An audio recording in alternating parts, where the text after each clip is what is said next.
I believe that the situation is changing gradually in Ukraine. No matter how brainwashed people may get, there are still some shifts in their ideology, and in other parts of the world as well. At the same time, the phenomenon of the global majority is a new development in the international life. Allow me to say a few words about that as well. What is its purpose? That the overwhelming majority of states is aimed at implementing their own civilized interests, the main of which is its balanced progressive development. And it seems that it should be natural, that's how it's always been. But in earlier eras, the understanding of these interests was distorted with morbid ambitions, with selfishness, with the influence of expansionist ideologies. And now, the majority of states and nations, that very same global majority, understand their authentic interests. And most importantly, they feel strong and confident enough in order to uphold these interests despite the external pressure. And I should add, by promoting and defending their interests, they're ready to work together with their partners. That is to say, to translate international relations, diplomacy, integration into the source of growth, progress, and development. The relations within the global majority is a prototype of political practices necessary and effective in a polycentric world. This is pragmatism and realism, rejection of bloc philosophy, absence of rigid, dictated commitments, models where there are senior or junior partners.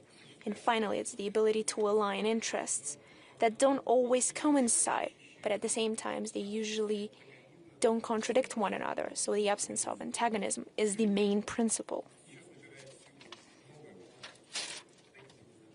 We see a new wave of de facto decolonization that is gaining momentum, where former colonies, aside from statehood, also gain political, economical, cultural, and ideological sovereignty. And in this context, another important date is very important to note here. We celebrated 80 years since the creation of the United Nations organization. It's not just the most representative, universally political structure of the world. It symbolizes the spirit of cooperation, alliance, brothers in arms that helped in first half of former century to unite our efforts to defeat the greatest evil in history, the merciless machine of extermination and enslavement. And of course, the decisive role in this joint victory belongs to the US.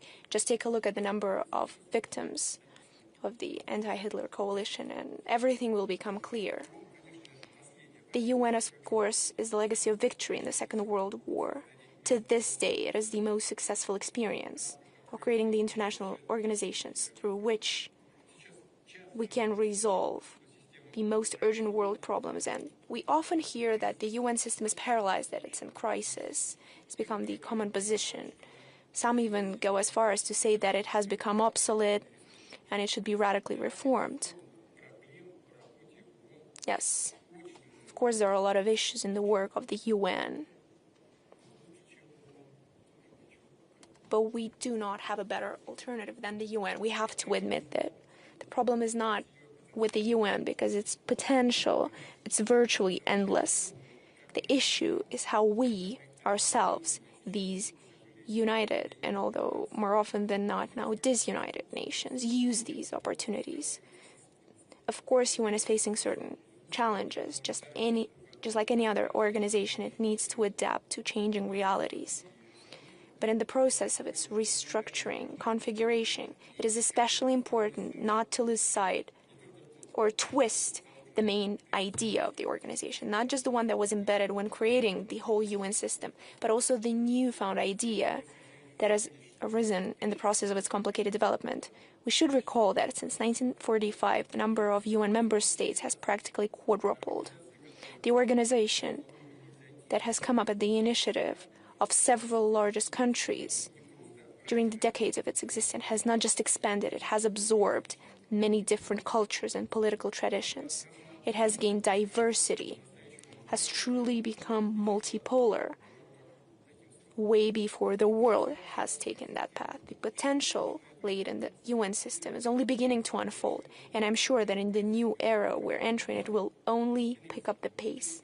In other words, now the countries of the global majority form the convincing majority, even within the UN, which means its structure and its governing bodies need to be brought up into the line accordingly, so that it fully aligns with the basic principles of democracy. We will not deny there is no unanimity as to how to organize the world, which principles it should be based on in the upcoming years and decades.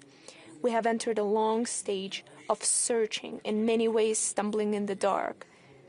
Once we have a new sustainable system, its framework remains unknown. But we should be prepared that for a considerable time, socio-political and economical processes will be hard to predict and sometimes quite nerve-wracking. In order to keep those clear guidelines and not lose our way, we need a strong support. First and foremost, these are values cultivated in national cultures over the centuries: culture, history, ethical and religious norms. The influence of geography and environment are key elements from which civilizations are born. Special entities that have been created over centuries that determine national identity, value orientations, traditions, all that serves as a guideline, allowing us to find our way and allowing us to weather the storms of rough waters of international life. Tradition is a very distinctive, unique thing. Everyone has their own, and respect for traditions is first and foremost a condition for a prosperous development of international relations, as well as resolution of arising issues. The world has withstood the efforts of unification, of forcing of so-called universal model that went against the cultural and ethical traditions of many nations. Back in the day, the Soviet Union indulged in it, trying to impose its political system. We're aware of it.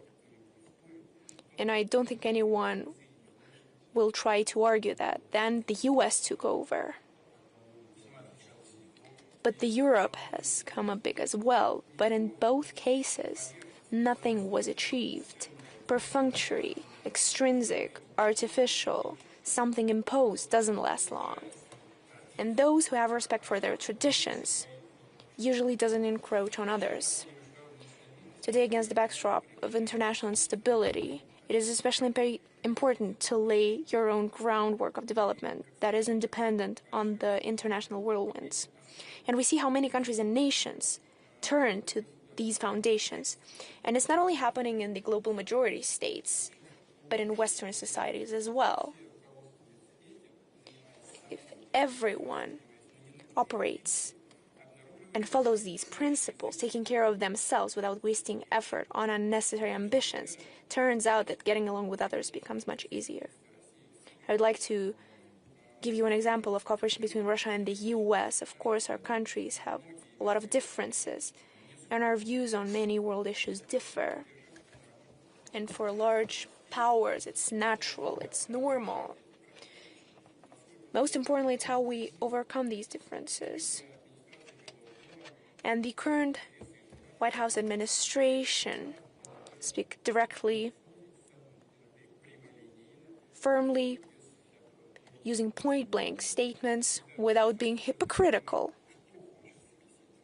It is especially important to understand what the person wants, instead of trying to drown in the series of ambiguities and these misty hints. And we understand that President Donald Trump and his team are operating on the interests of their countries as they see them. This is a rational approach, but at the same time, we need to admit that we have the right to operate based on our own national interests, one of which is the restoration of full format relations with the US. And no matter the differences, if we treat each other with respect, then even the most firm, persistent bargaining will still pursue the goal of finding something mutually beneficial, and then we can find solutions to any issues. Multipolar world and polycentric world is a reality that is here to stay. How fast and how effective it will be depends on every single one of us And this order and this model in the modern world is only possible as a result of universal efforts. The work where everyone participates, allow me to reiterate, times where the narrow group of the most powerful nations decided for the whole world on how to live, is irretrievably gone. And those who feel nostalgia for colonial times, when people were divided into those who are equal or those who are more equal than others, should remember that this is a famous quote from Orwell's dystopia. We in Russia were never known for such racist approach to other countries, nations, cultures. It has never been our course, and it will never be our course. We advocate for polyphony, diversity, symphony of values. One color world would be a dull place. Russia's path is tumultuous and it's full of unexpected turns. The formation of Russia's statehood is a constant overcoming of colossal historical challenges. That is not to say that other states were brought up in house conditions, but at the same time Russia's experience is quite unique, just as the country that's been brought up in it. And we're not trying to pretend that we're exceptional or supreme. That is just a statement of the fact and of our identity. We have survived a lot of shocks, given enough food for thought, both negative and positive. And we're living in a quite ambiguous international situation that is non-linear. And in any vicissitudes, Russia has proven one thing. It has existed, it continues to exist, and will exist. Things are changing. Our role is changing, but it remains a power that is necessary in order to preserve harmony and balance. This is a time-tested, history-tested fact. And it's unconditional. But in today's multipolar world, this harmony and the balance that I've talked about can only be achieved through joint work. And I would like to assure you that Russia is prepared for such work. Thank you so much for your attention.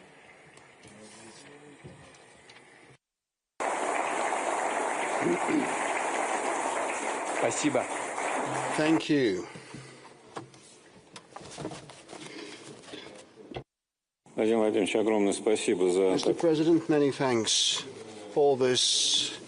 I have tired you. I apologize. No, we have just started. It's merely the beginning. But you have set the very high bar for this conversation that will cling to many of the topics that you have just mentioned. Actually, indeed, this polycentric multipolar world order is kind of still fledgling, and description is at the inceptional stage. It is very complex and sophisticated, and as in an old parable, we may touch a part of our body, of a body, and believe this is the entire elephant, but it's merely a part of the elephant's body. Well, you know, I've cited practical examples. You know, these are no idle words, not lip service. You know, sometimes we're faced with different issues to be resolved in different parts of the globe, and in the past times there were two blocks, the Soviet bloc and the Western bloc, but you know, currently, you know, things have changed, and now I may be facing a dilemma whether I should act in this or that way. But if I act in this way, this will impact those stakeholders. If I act in another way, this is impact someone else. So, and you know, well, in several occasions we opted for an omission. When sometimes it is wiser to exercise restraint than to act. And these are the realities of today, and this is something happening in practice. Well, at school, have you been playing chess? No, I was a chess player anyway. Good. Then let me continue with respect to what you have said. Regarding the practice, not just the theoretical analysis has changed, but the practical actions cannot be the same as they used to be, and certainly the preceding decades. Many relied on the institutions, different international organizations, structures, and structures within the states that were adopted and adapted to solve certain problems. And many experts, and we discussed that too at the Valdai discussion club in the previous days, say that the institutions, for certain reasons, become weaker or even lose their efficiency. And the leaders, the heads of states, now have to assume much more responsibility than before. In that respect, I have a question to you. Are you feeling, being an Alexander I at Congress in Vienna, who was personally negotiating the New World Order, being alone?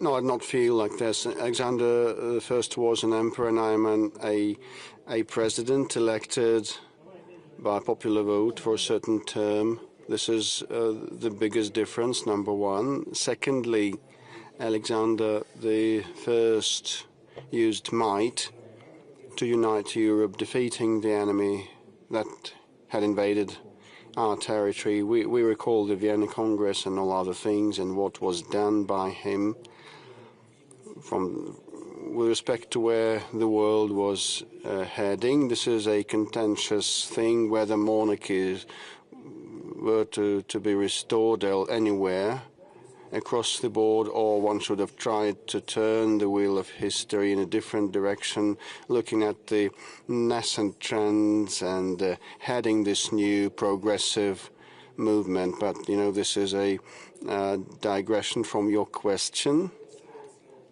Apropos, as regards contemporary institutions of nowadays, they have degraded when some countries of the collective West tried to use and capitalize on the situation that came into play after the Second World War and the end of the Cold War, proclaiming themselves the winners in the Cold War, and many countries started exercising resistance and balking. And the West, after the Soviet Union ceased to exist, Western structures injected very many manpower in governing bodies of the ex-Soviet republics, and they acted. Those new staff members acted in a very crude manner and blunt manner. And OSCE, why was the OSCE created and established? To resolve complex issues in Europe, and it boiled down finally to becoming a venue and a platform to discuss human rights in the post-Soviet space. Well, listen, there are many problems in this respect, but you know, in Western Europe too, they have problems, and this Department of State of the United States paid heed to the fact that they started having human rights issues in the United Kingdom.